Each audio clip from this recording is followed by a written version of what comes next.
hope you find this interesting. Before we begin, I'd like to remind you that you can watch all of my ASMR videos on my Patreon without the YouTube advertisements.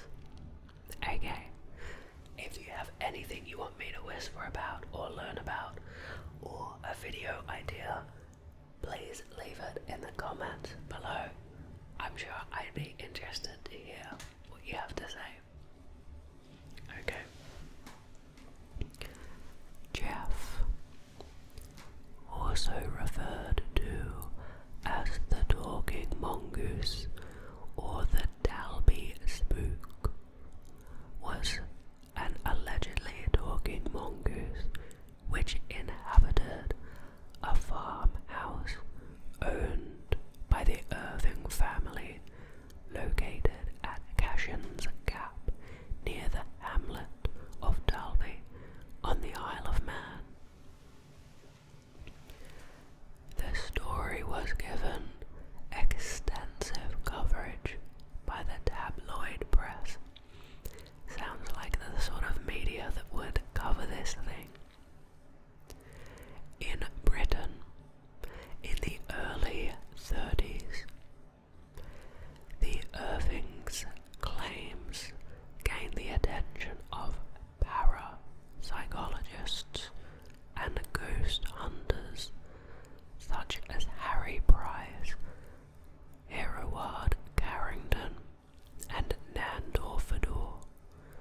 Some investigations of the era, as well as contemporary critics, have concluded that the phenomenon was a hoax that the Irving family perpetuated by using ventriloquism.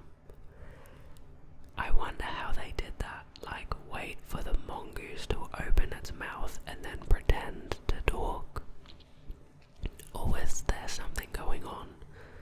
Also, how did they manage to fool so many people? Okay, now the story. In September of 1931, the Irving family, consisting of James, Margaret, and a 13-year-old daughter named Foyre, claimed they heard persistent scratching, rustling, and vocal noises behind their farmhouse's wooden wall panels that variously resembled a ferret, a dog, or a baby. According to the Irvings, a creature named Jeff introduced itself and told them it was a mongoose born in New Delhi, India in 1852.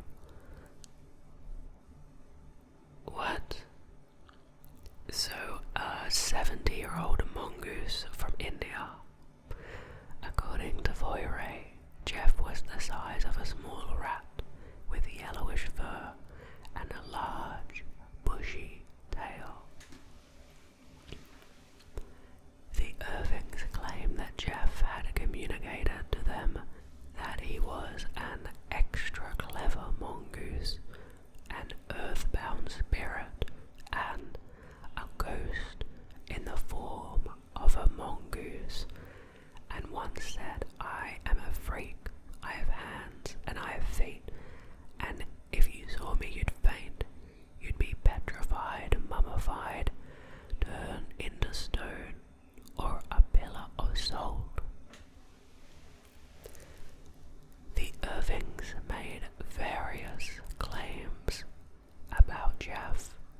He supposedly guarded the house and informed them of the approach of guests or any unfamiliar dog. If someone forgot to put out the fire at night, Jeff would go down and stop the stove. Jeff would also wake people up when they overslept, and whenever mice got into the house, Jeff supposedly the role of a cat, although he preferred to scare them rather than to kill them. According to Irving's words, they gave Jeff biscuits, chocolates, and bananas, with food left for him in a saucer suspended from the ceiling, which he took when he thought no one was watching. The mongoose regularly accompanied them on their trips to the market, but he always stayed on the other side of the hedges, chatting incessantly. The story of Jeff became popular in the tabloid press, and many journalists flocked to the isle to try to catch a glimpse of the creature. Many other people, both locals and visitors, claimed to have heard Jeff's voice, but only a handful claimed to have seen it. When Arthur Morrison visited the Irving home, he claimed that when Jeff spoke to him from under the bed he slept in at the home, he could see a pair of yellow eyes. Two teenagers named Will Cubbon and Henry Hall claimed to see Jeff in Cubbon's own yard and described him as yellow with a black spot on his tail. However, physical evidence was lacking. Footprints, stains on the wall, and hair samples claimed to be evidence of Jeff were identified as belongings to the Irving's sheepdog, as were several photos which were claimed by the Irvings to depict Jeff. Margaret and Voirrey Irving left the home in 1945 after the death of James Irving. They reportedly had to sell the farm at a loss because it had the reputation of being haunted. Imagine selling your house and having to give someone a sweet deal because people say it's haunted. That's rough. In 1946, Leslie Graham, who had bought their farm, claimed in the press that he had shot and killed Jeff. The body displayed by Graham was, however, black and white and much larger than the famous mongoose, and Voirrey Irving was certain that it was not Jeff. Voirrey died in 2005. In an interview published late in life, she maintained that Jeff was not her creation. Okay. Well, of course, importantly, we have now the psychic investigations, which should be entertaining. Starting with Harry Price. In July of 1935, the editor of The Listener, Richard S. Lambert, known as Rex, and his friend paranormal investigator Harry Price went to the Isle of Man to investigate the case and produced the book The Haunting of Cashin's Gap. In 1936, they avoided saying that they believed the story, but were careful to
of the markings had been made by a mongoose.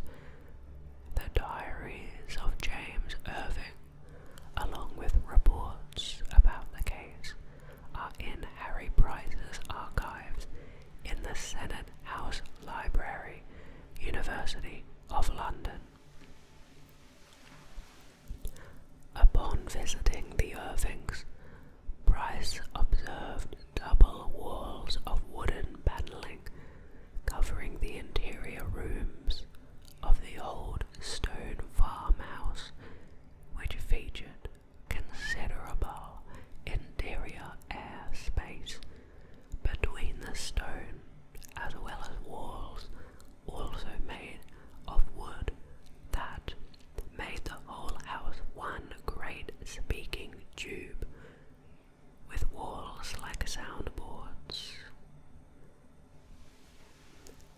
By speaking into one of the many apertures in the panels, it should be possible to convey the voice to various parts of the house. What the? According to Richard Wiseman, Price and Lambert were less than enthusiastic about the case, concluding that only the most credulous of individuals would be impressed with the evidence of Jeff. Now, Nandor Fedor's assessment. Nandor Fedor, research officer for the International Institute of Psychical Research, stayed at the Irving's house for a week without seeing or hearing Jeff, but who disbelieved any deliberate deception had occurred and molded a complex psychological theory to explain Jeff based on a split-off part of Jim Irving's personality. That is a very intense position to take. Now to the critical reception. Let's see what they have to say. Although some psychic investigators thought that Jeff was a poltergeist or another type of ghost, skeptics, including residents of the Isle of Man, believed the Irving family had colluded to perpetrate a hoax that was originated by daughter Foyre. An Isle of Man Examiner reporter wrote that when he caught the girl making noises, her father tried to convince him the sound came from somewhere else. According to Joe Nickel, researchers have suspected Foyre used ventriloquism and other tricks, the effects of which were hyped by family members, reporters in search of a story, and credulous paranormalists. Yeah, sounds like human behavior. Contemporary media scholar Jeffrey Sconce writes that the most likely explanation is that this extra clever mongoose was an imaginary companion created by the Irving's extra clever daughter. That's a very sweet way to put it, and that's probably what I imagine as well. I was saying this before in one of the YouTube shorts about the Flatwoods monster, but these sorts of stories are always interesting to me, not because necessarily of their content, but it shows how badly people want stories and how badly people want there to be more to the world and existence than the normal, but people really thirst for the paranormal to exist. Perhaps it's out of existential dread or an interest in novelty. Hard to know, but it does seem like that's a very strong motivator for people. And lastly, we have Lambert slander case. In 1936,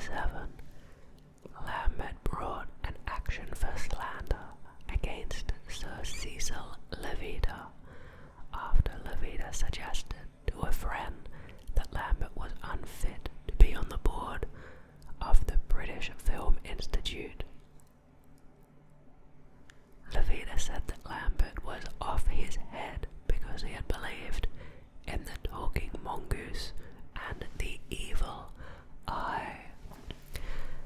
Lambert was pressured to abandon his action by Sir Stephen Talent. He persisted and won, receiving £7,600 in damages. That's a lot. It was an exceptional figure for a slander case, awarded because Lambert's counsel managed to introduce a BBC memo that showed Lambert's career had been threatened if he persisted with the action. It later became known as the Mongoose case.